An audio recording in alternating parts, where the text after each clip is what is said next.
नमस्कार सभी को। दोस्तों, आज की इस वीडियो में हम बात करने जा रहे हैं अमेरिका के राष्ट्रपति डोनाल्ड ट्रंप द्वारा भारत पे जो 25% का एक्स्ट्रा टैरिफ लग गया है उसके बारे में। और ये टैरिफ लगी क्यों है? ये एक्स्ट्रा टैरिफ इसलिए लगी है क्योंकि हमने रसिया से तेल आयात किया था, जिसका फायदा कुछ गिने चुने उद्योगपति ले गए, लेकिन उसका नुकसान अब पूरा देश भरेगा, खासकर देश का गरीब मजदूर और काम करने वाला वर्ग भरेगा। इससे होगा क्या कि भारत का जो टेक्सटाइल है, जेम्स है, ज्वेलरी है, सी फूड, फार्मा, इलेक्ट्रॉनिक्स, ये सारे उद्योग अब मुसीबत में फंसने वाले हैं। लाखों नौकरियों पे ऑलरेडी खतरा मंडरा रहा है और इसको बचाने का या इससे लड़ने का सरकार के पास फिलहाल तो कोई रोड मैप दिख नहीं रहा है। और रोड मैप रातों रात ना तो तैयार होते हैं ना तो इम्प्लीमेंट होते हैं। मोदी जी एक अलग ही राग अलाप रहे हैं कि अब स्वदेशी बनो, वोकल फॉर लोकल का नारा जो है वो दुकानदारों से लगवा रहे हैं। मतलब जब फायदा लेना था तेल खरीद के, तेल को बेच के, तब इन्होंने अपने उद्योगपति दोस्तों का हाथ पकड़ा। और जब अब टैरिफ की मार पड़ रही है तो ये दुकानदारों को स्वदेशी का ज्ञान दे रहे हैं। हालांकि ट्रंप का नाम ये अभी तक नहीं ले रहे हैं। पता नहीं ट्रंप इनका कौन सा जेठ लगता है कि उसका नाम नहीं ले रहे हैं। लेकिन इस पूरे विवाद की कीमत जनता, व्यापारी और मजदूर सबसे ज्यादा चुकाने वाले हैं। तो क्या कुछ हुआ है, क्या कुछ बदलाव आने वाला है और मोदी जी ने क्या कुछ कहा है, आइए सब कुछ आसान भाषा में समझते हैं।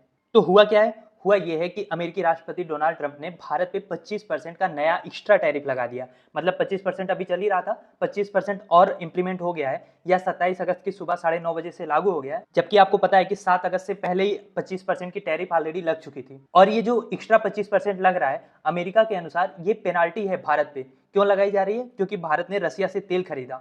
यानी अब भारत को उसकी कूटनीति और आर्थिक नीतियों का सीधा खामियाजा भुगतना पड़ेगा। और इसमें आयरनी क्या है पता है? अगर हम आज भी अमेरिका को रसिया से जो हमने तेल खरीदा है उसको रिफाइन करके बेच रहे हैं तो उस पे 50% टैरिफ नहीं है, उस पे टैरिफ 6% है। मतलब जो तेल खरीदने के लिए हम पे टैरिफ लगाया जा रहा है, वो तेल अगर हम अमेरिका को बेचते हैं तो उस पे टैरिफ नहीं लगेगी। कहीं और बेच रहे हैं तो उस पे टैरिफ लगेगी। लेकिन जो बात सबसे ज्यादा परेशान करती है वो ये है कि इतना सब कुछ हो रहा है, ट्रंप इतने बड़े बड़े कदम उठा रहे हैं, लेकिन हमारे मोदी जी या भारत सरकार की तरफ से कोई भी स्पष्ट बयान नहीं आ रहा है कि हम इसको काउंटर कैसे करने जा रहे हैं। 1 महीने पहले ही बता दिया गया था कि फला डेट से 25% का एक्स्ट्रा टैरिफ लगेगा, लेकिन भारत सरकार ने अभी तक ये नहीं बताया कि हमने इससे निपटने के लिए कौन सी स्ट्रेटजी बनाई है। और ऐसा नहीं है कि ट्रंप जो है वो केवल टैरिफ, पेनाल्टी, इन सब शब्दों से रुक गए हैं। वो कहते हैं ना कि लात मार रहे हैं वो तलवार मारने के बाद, मतलब आदमी को मारने के बाद जो लात मारते हैं वो वाला हालत हुआ है। ट्रंप लगातार बयान दे रहे हैं, सीधे सीधे मोदी जी का नाम लेके कह रहे हैं कि जब हिंदुस्तान और पाकिस्तान के बीच में युद्ध चल रहा था तो मैंने नरेंद्र मोदी को फोन किया,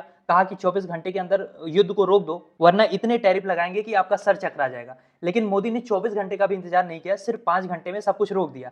ऐसा कहना है ट्रंप का। कम से कम मोदी जी को इस पे तो चुप्पी नहीं रखनी चाहिए, क्योंकि ये बयान न केवल भारत की गरिमा पर सवाल उठाता है बल्कि मोदी जी की छवि, जिसको बनाने के लिए करोड़ों अरबों खर्च किए जाते हैं, उसका भी मजाक बना देता है। जो मोदी जी यहाँ भारत में रोज मंचों पे खड़ा होकर कहते थे कि हर रोज मुझे 5-5 किलो गालियां पड़ रही हैं, लेकिन भाइयों बहनों मैं आपके लिए ये गालियां खाऊंगा, क्या उनकी चमड़ी अब इतनी मोटी हो गई है कि फर्क ही नहीं पड़ रहा है कोई क्या बोले जा रहा है?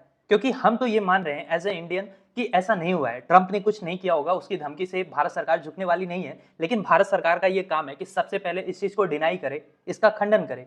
लेकिन भारत की ओर से ट्रंप को कोई चुनौती नहीं दी जा रही है। और आप सोचिए देखो, अमेरिका जैसा देश, उसका राष्ट्रपति भारत जैसे इतने बड़े लोकतांत्रिक देश के प्रधानमंत्री को फोन करके धमकाए और कहे कि कुछ घंटे में आप युद्ध रोक दो, तो क्या इससे भारत की सोवरेनिटी पे गहरा चोट नहीं लगता कि ऐसा बयान भी कोई कैसे दे सकता है? और ऐसे थोड़ी होता होगा कि ट्रंप पॉकेट से फोन निकाल रहा है, मोदी जी का नंबर डायल कर रहा है। हर चीज का बात करने का एक प्रॉपर चैनल होता है, टाइमिंग सेट होती है, तब जाके कहीं बातचीत होती है। ऐसे थोड़ी होता है कि दो देशों के लीडर ऐसे ही जब भी चाह रहे हैं पर्सनल नंबर पे फोन करके बातचीत कर रहे हैं। ये सब कुछ तो ऑफिशियल प्रॉपर चैनल से होता होगा ना। तो अब मामला कैसे बिगड़ गया ये किसी को नहीं पता, लेकिन एक समय दोनों देशों के रिश्तों को बहुत मजबूत माना जा रहा था। और हमारी मीडिया हमें बता रही थी कि जब मोदी जी बोलते हैं तो पूरी दुनिया उनकी ओर मुंह करके सुनती है, उनको चुप हो जाती है। चाहे वो ट्रंप हो, ओबामा हो, ओबामा से तो मोदी जी तू तड़ाक करके बात करते थे। आज मोदी जी इतना क्यों चुप हैं, ये बताने के लिए गोदी मीडिया भी आगे नहीं आ रहा है। आज हालात ऐसे हो चुके हैं कि व्यापार से लेकर कूटनीति सब कुछ चौपट होने के कगार पे है। अब ये जो टैरिफ है ना, ये भारत की इंडस्ट्री का आप समझ लो दम तोड़ेगा। क्योंकि आप ये समझो मोटा मोटा कि अगर हम 100 रुपए का निर्यात पूरी दुनिया में करते हैं तो उसमें से 18 से 20 रुपए हम अकेले अमेरिका को बेचते हैं। यानी 20% हमारा निर्यात जो है वो अमेरिका पे होता है। इसके अलावा ब्रिटेन जैसे देशों में हमारा निर्यात जो है वो 3% से भी कम है। यानी अमेरिका की मार्केट जो है वो भारत के लिए बहुत ज्यादा इंपॉर्टेंट थी। चाहे वो फिर भारत का टेक्सटाइल हो, जेम्स हो, ज्वेलरी हो, auto parts, leather, sea food, electronic sector, ये सब बर्बाद हो जाएंगे अगर अमेरिकन मार्केट हमें नहीं मिलती है। और 50% टैरिफ के साथ तो आप ये समझ लो कोई माल यहाँ से 100 रुपए में जा रहा है तो अमेरिकन मार्केट में 150 रुपए में उतरेगा। और ये कोई लग्जरी के आइटम है भी नहीं जिनकी कोई ब्रांड वैल्यू है कि चाहे वो कितना भी महंगा हो जाए लोग शौक के लिए लेंगे, जैसा आईफोन के साथ होता है। आईफोन एक ब्रांड बन चुका है, लोग उसको क्यों खरीदते हैं, उसका रेट देख के नहीं खरीदते हैं, वो उस ब्रांड को खरीदते हैं। तो हमने मेक इन इंडिया के थ्रू ऐसा कोई इंडस्ट्री या ऐसी कोई ब्रांड नहीं खड़ा किया है जिसका रेट कितना भी महंगा हो जाए लोग खरीद ही लेंगे। कोई लेदर खरीदेगा, कालीन खरीदेगा, कोई सी फूड खरीदेगा, ऑटो पार्ट्स खरीदेगा, तो रेट पहले देखेगा, उसका कोई ब्रांड नहीं होता। और जब इनकी बिक्री कम होगी तो फिर उत्पाद भी कम होगा और भारत में लाखों नौकरियां जाने का खतरा आ चुका है। टाइम्स ऑफ इंडिया की रिपोर्ट जो प्रकाशित हुई है उसके अनुसार अकेले गुजरात के सौराष्ट्र में डायमंड ट्रेड से जुड़ी करीब 1 लाख नौकरियां जा सकती हैं। और क्योंकि इन सेक्टर्स में देखो बड़ी बड़ी मशीनें कम लगती हैं, मैनुअल वर्क ज्यादा होता है, यानी ज्यादा लोगों को एम्प्लॉयमेंट मिलती है, तो इसका मतलब ये है कि ज्यादा से ज्यादा लोगों की नौकरियां जाएंगी। और बात केवल कंपनी की नहीं होती है, एक कंपनी खुलती है तो उसके आसपास बहुत सारे व्यापार लगते हैं, ढाबा लगता है, ट्रांसपोर्ट के लिए वहां पे ऑटो वाले कमा रहे होते हैं, बहुत सारे छोटे मोटे दुकान भी खुलते हैं, तो ये सबको नुकसान होगा। इसी तरीके से टेक्सटाइल में आप देखोगे कि जो हमारे कपड़े हैं उनको बाहर की मार्केट में वियतनाम और बांग्लादेश बड़े आसानी से रिप्लेस कर देंगे, क्योंकि वहां पे टैरिफ तो 30% से बहुत कम है। उसी तरीके से जो सी फूड का एक्सपोर्ट है, जिसपे पहले 8.5% टैरिफ लगता था, अब 58% लगेगा। यानी ओवरऑल आप ये बात समझो कि जो भी पहले अमेरिका में हम चीजें बेचते थे उस पर हमें 3% से लेकर 9% तक टैरिफ देनी होती थी, अब 50% से लेकर 64%, 70% तक टैरिफ देनी होगी। यानी पहले जो आइटम यहाँ से जाके 100 रुपए में बाहर अमेरिका में जाके 103 रुपए से लेके 110 रुपए में बिकता था, वो सीधे अब 150 से लेके 160 रुपए, 170 रुपए में बिकेगा। तो आई होप अभी आप समझ पा रहे होंगे कि कितना बड़ा आर्थिक संकट हमारे सामने खड़ा है। तो इसको डायरेक्टली इनकाउंटर करने के बजाय अब मोदी जी स्वदेशी का नारा दुकानदारों तक पहुंचा रहे हैं कि आप स्वदेशी की ओर बढ़ो। शायद मोदी जी ने जो ये बात बोली है वो जिस टेलीप्रॉम्प्टर पे देख के बोली होगी वो भी हमारे इंडिया का नहीं होगा,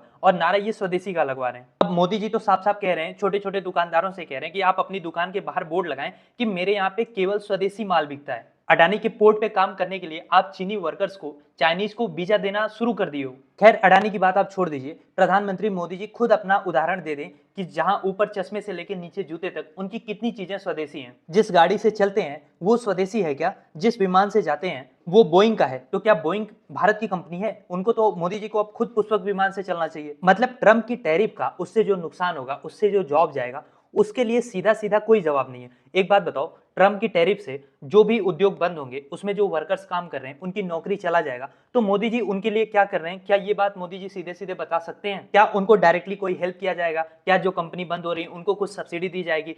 क्या जो भी सामान अभी तक हम अमेरिका में बेच रहे थे, भारत सरकार उसको खरीद के स्टोरेज कर सकती है ताकि हमारे व्यापारियों को नुकसान ना हो, हमारे किसानों को नुकसान ना हो? ऐसा कोई प्लान कहीं नहीं दिख रहा है, बस नारेबाजी है। अब स्वदेशी का नारा लगाओ। मतलब एक ही जनता को कितनी बार मूर्ख बनाया जा सकता है, ये मोदी जी से कोई सीखे। ऐसा कौन सा व्यापार आपने 10 से 11 सालों में खड़ा किया है, ऐसा कौन सा स्टार्टअप आपने मजबूत किया हुआ है जिसके दम पे आप स्वदेशी का नारा लगा रहे हो? केवल नारेबाजी से कुछ होगा? जो भी आपको क्रिटिसाइज कर दे, आपको इलेक्टोरल बॉन्ड में चंदा ना दे, आप उसकी कंपनियां जब्त करा रहे हो, कंपनियां बंद करा रहे हो। अब जब बाहर से संकट आ रहा है तो आपको स्वदेशी की याद आ रही है। 11 साल में स्वदेशी काम क्यों नहीं किया? और ऐसा तो है नहीं कि संकट पहली बार आया। 100 बिलियन से ज्यादा का सामान जो है वो चाइना हमारे यहाँ पे डंप करता है। गलवान वाला इंसिडेंट तो बहुत पहले हो चुका है ना, चाइना के साथ तो हमारी बहुत पुरानी दुश्मनी हो चुकी है।